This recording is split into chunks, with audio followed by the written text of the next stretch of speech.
ያሳዝነው እኔ ማለት ያናክል ለሱ ብላ ነው ዋጋ የከፈለችው። እሱም ቢሆን በሷ ቤተሰብ በመርዝ እንዲገደል ብር ተቀብለው እሱን እንዲያጠፉት ያናክል ያደረጉ ቤተሰቦቿ ያ ሁሉ ይቅርብኝ። ምክንያቱም ለኔ ብላ መስዋዕትነት ከፍላ ነው፣ ለኔ ብላ ነው የታሰረችው፣ ለኔ ብላ ነው ከሀገር ወደ ኢትዮጵያ ከሌላ ሀገር ወደ ሀገራችን የመጣችው ብሎ ነው ያ ሁሉ አልፎ ከሷ ጋር ሊቀጥር ተስማምተው ስራው የጀመረው የነበረው። ግን እሷ ያው አንዳንዴ በትዳር መሀል ቤተሰብ መግባት በጣም ከባድ ነው። ምክንያቱም እንዳትወስኑ ያደርጋቸዋል። ቤተሰብ እንዳትወስኑ ያደርጋቸዋል።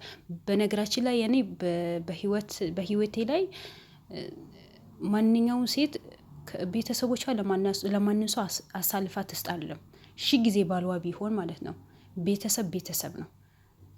ምክንያቱም ነገ ያ ባልዋ ትተዋት ቢሄድ እኮ ወደ ቤተሰቧ ነው የምትጠጋው።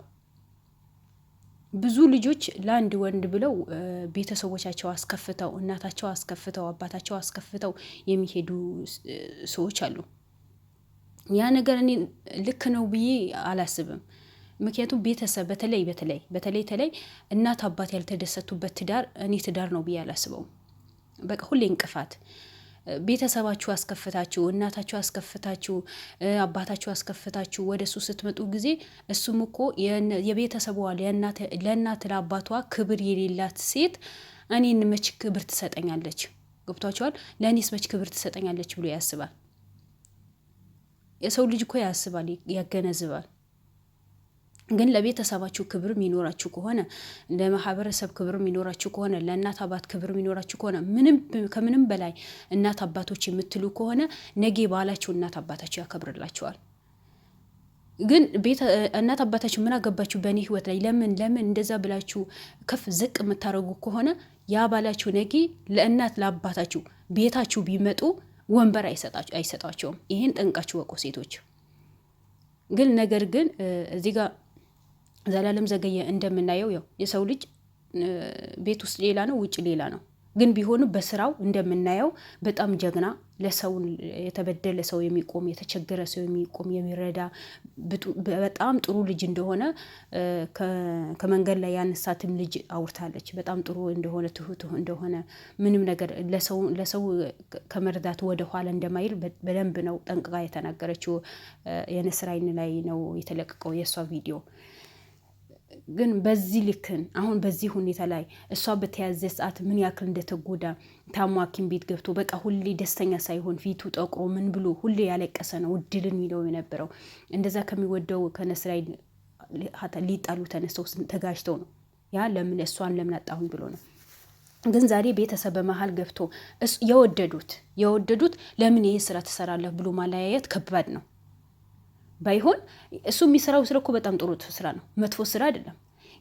የስንት ሰው ህይወት ያበላሸ ሰውየውን ያሳደደ ነው ያለው። ያ ሰውየው ተይዞ እስር ቤት ገብቶ ከዛ በኋላ መፍትሄ መፈለግ ነው እንጂ አሁን በዚህ ሁኔታ ውስጥ ገና ችግር ውስጥ ባለው ውስጥ እልህ ውስጥ ገብቶ ይሄ ሰውየው እንዴት አርጌ ሊያዘውና የእጁ ያግኝ ብሎ በሚታገል ሰዓት መታዛሪ እድል አልፈልግህም፣ ያንተና የኔ ጉዳይ እዚህ ላይ ተቋርጠዋል።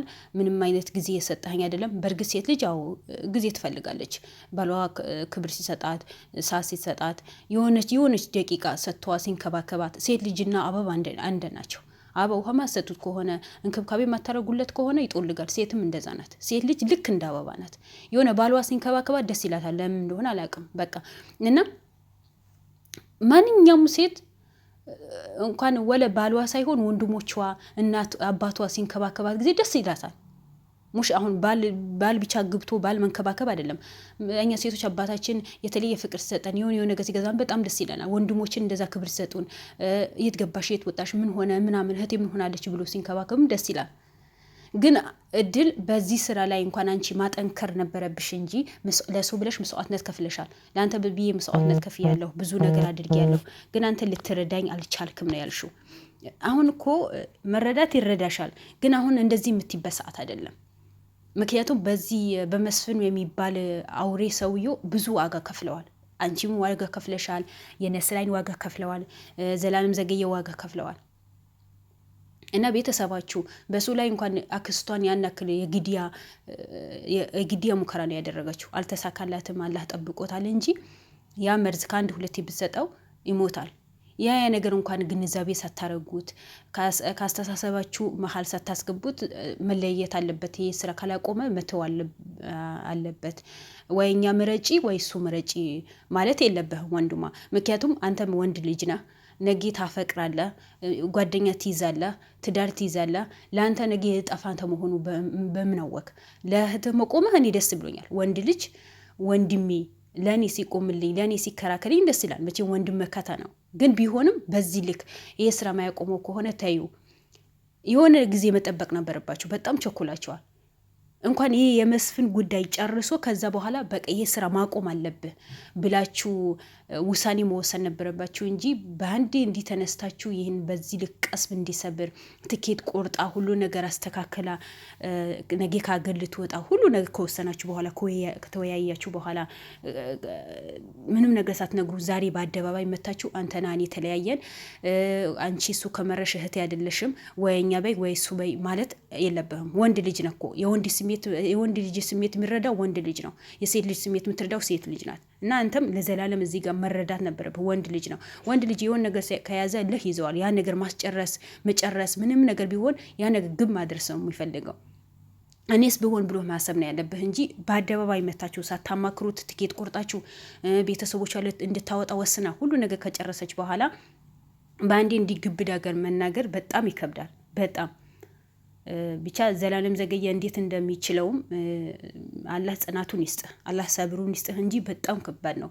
የምትወዳት እንደዛ ምሳሳላት እንደዛ ያለቀስክላትን ሳታማክርህ ምንን ሳትልህ ለአንተ ብዙ መስዋዕትነት ከፍላ ዛሬ መታ በድንገት እኔ ከሀገር ልወጣ ነው አልፈልግህም፣ ራስህን ምንድነው የራስህ ህይወት መምራት ትችላለህ፣ ህይወቴ መምራት እችላለሁ ማለት በጣም ከባድ ነገር ነው። ብቻ ይከብዳል። ምን እንደምን አላውቅም። ሁሉ የጊዜ ጉዳይ ነው እንጂ ሁሉ ነገር ይስተካከላል። ለምን በጣም እንደምትወድህና በጣም እንደምታፈቅርህ እናውቃለን። ለአንተ የተለየ ቦታ ነው ያላት። አንዳንዴ ቤተሰብ ሆይ ሆይ ሲል ጊዜ ስሜት የሚባል ነገር አለ። ለጊዜው ልትናደድም ትችላለች። ምክንያቱም ጊዜ አልሰጠኸኝም፣ አልተንከባከብከኝም፣ ሁሌ ወደ እሱ ማሳደድ ነው የምትፈልገው ብላሃለች። እና እኛ ሴቶች አንዴ እናደዳለን፣ አንዴ ደግሞ ከልባችን ላይ ሊሆን ይችላል። ስለዚህ ያ ነገር ደግሞ አንተ ራስህን ተቆጣጥራ ስሜታዊ ሳትሆን ነገራቶችን በጸባይ ማስተካከል አለብን። ዛሬ ከወሰነች ነገ ልትስተካከል ትችላለች የሚል ግምት ስላለኝ ሴት ልጅ ከወደደት ወደደች ነው። ምክንያቱም እዚህ ጋር የቤተሰቦቿ ጫና አለባት። እኔ በሷም አልፈርድም። በተለይ የወንድሟ ጫና አለበት። በአጠገቡ መቶ እኮ ነው ወይስ እሱ በይ ወይ እኛ በይ አላት። ወንድ ልጅ ሆኖ በወንድ ልጅ ላይ እንዴት ይፈርዳል? ሴት ልጅ ሆና በሴት ልጅ ላይ መፍረድም የለባትም። በቃ ያኔ እንረዳዋለን። የትኛው ምን አይነት ህመም እንዳለ ምን አይነት ስሜት እንዳለ ራስ በራሳችን ስር መንረዳ። ይሄ ነገር አንተ መረዳት ነበረብህ፣ ማሰብ ነበረብህ። ወንድ ልጅ ነው፣ ከጎኑ ሁነህ እኮ ነው ይሄ ነገራቶችን እንዲጨርስ ማድረግ አለብህ እንጂ አሁን ወጥመድ ውስጥ ባለ ሰዓት፣ ጭንቅ ውስጥ ባለ ሰዓት ከሱ ተለይተሽ ከሀገር ውጪ ማለት በጣም ከባድ ነው። በጣም ከባድ ነው። አማክራችሁት ሚዲያ ላይ መታችሁ ሳይሆን ከጀርባ አማክራችሁት እንዲህ ነገር አስበናል፣ ውሳኔህን ምንድን ነው ብላችሁ መጠየቅ፣ በትዕግስት መጠየቅ ነው እንጂ እልህ ውስጥ ገብቶ አሁን እሱ እልህ ውስጥ ነው ያለው። ምክንያቱም መስፍን ለመያዝ ማለት ነው። ምን እንዳሰባችሁ ብቻ አላቅም። ጀግናችን የኛ አንበሳ ሁሉ ነገር ይስተካከላል። ምክንያቱም አንተ በጣም ጥሩ ሰው ነህ። ለሰው ጥሩ ስለምሰራ ጥሩ የሚሰራ ሰው ከጀርባው ደግሞ ፈጣሪ ጥሩ ነገር ያዘጋጅለታል። መቼም ቢሆን ከእድል አትለያዩም። እንደዛ የምትዋደዱ ሰዎች ናችሁ። በጊዜያዊ ስሜታዊ ሆና ይሆናል። መረዳት አለብህ። ታገሳት። ሁሉ ነገር በጊዜው ሲሄድ ይስተካከላል። አንተም ጠንከር ብለህ ወንድ ልጅ ነህ፣ ነገራቶችን ማስተካከል አለብህ።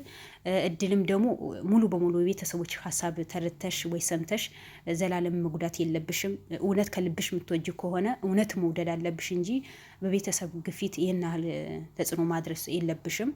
ቤተሰብ አትስሚ ማለት አይደለም፣ ግን መረዳት አለብሽ እላለሁ። ሰላም አለይኩም ወረህመቱላሂ ወበረካቱ።